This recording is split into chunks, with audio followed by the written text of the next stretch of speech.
This week in the Parliament, ECR MEP Daniel Dalton is steering legislation on the EU car type approval rules.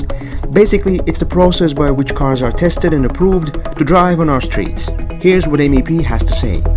Well, first of all, it's to govern how cars are approved to go on our roads in the first place. The key bit of it is to react to the Volkswagen emissions case and ensure that we have market surveillance of cars when they're on the road.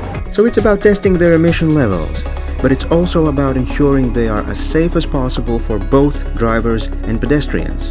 Well, I think that the key development in cars are going to be driverless cars, and all these sort of features of driverless cars are going to be very important to make sure that we have all the safety rules covered. Now, the thing with these proposals, though, is they decide what happens once the tests have been passed.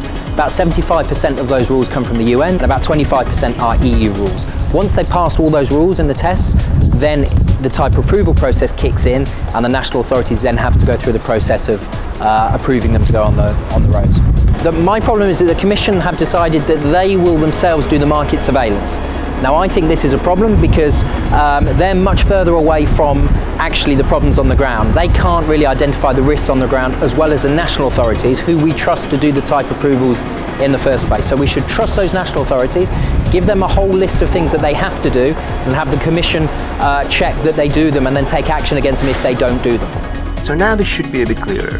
The vote in the Internal Market and Consumer Protection Committee is expected to take place at the end of November.